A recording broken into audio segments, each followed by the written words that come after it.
to get rich. Be wise enough to desist. There's a great line I love by Dave Ramsey. We spend money we don't have to buy things we don't want to impress people we don't like. I, I mean, how many of us right now are spending so much energy and so much time and so much effort to accumulate stuff just to impress others?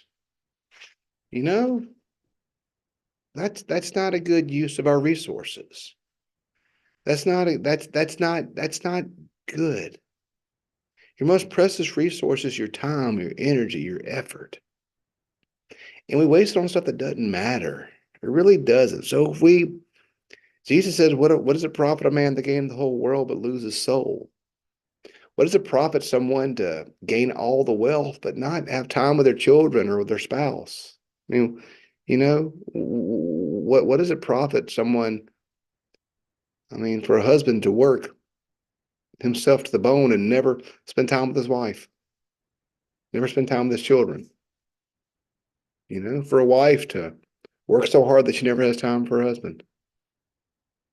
It's not healthy. A child never has time for their parents. They'll start singing the old Jim Croce song, Cats in the Cradle. But that's not wrong, is it? That's not wrong. So don't spend. Isaiah says, do not labor for that which does not satisfy. We spend all of our stuff, on that, then what have we gained? So I really liked verse 22. I really like verse 22 a lot. Listen to your father who begot you, and do not despise your mother when she is old. I've made jokes several times in Proverbs. Every time I see a passage in Proverbs about gray hair being a crown or gray hair being a source of wisdom, hey, as somebody who now has a lot of gray hair, I like to hear that. That's good stuff right there. Let's always speak highly and affirm the individuals with gray hair. I think that's a good policy for life, particularly as my hair and my beard get more gray each day. I told the story one night. My wife came behind me and started tussling my hair. And I thought, oh no, she's being so sweet, tussling my hair. So what you doing? She said, looking to see if there's any black in your hair, and there isn't any. I'm like, oh, okay, well, thanks for that. But Proverbs is full of. There's several times the Proverbs mentions about that, doesn't it? And today, listen to your father who begot you, and do not despise your mother when she is old. Our culture, especially now, doesn't respect the elderly. They're tired, often weak. They're often a burden to those of us who are young and energetic and have stuff to do, right? So I'm not going to say we despise our mother or despise the elderly, but we don't spend time with them, do we? Like we ought to. We're too busy. We're too busy wearing ourselves out to get rich, aren't we? We're too busy with work and responsibilities. That if we aren't careful, we will miss one of our greatest gifts in life, which is the wisdom of the elderly, which is the counsel of the older. We live in an age that prioritizes youth, which is, hey, we need their energy, don't we? I heard somebody say we need the energy of the young and the wisdom of the old. And no church is complete without either. A church without the energy and the life of the young is in trouble, but a church is also in trouble if it doesn't have the wisdom of the old. We need them both.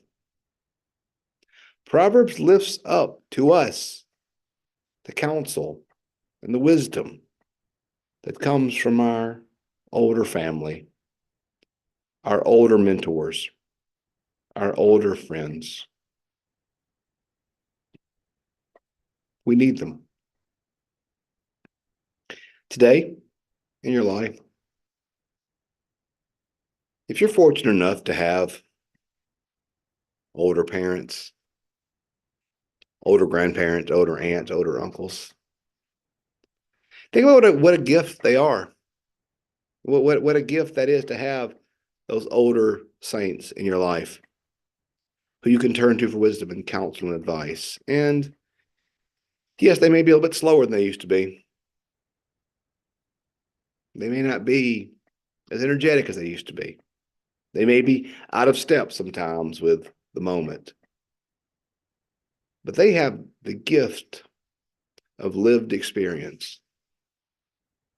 They have the gift of having seen so much.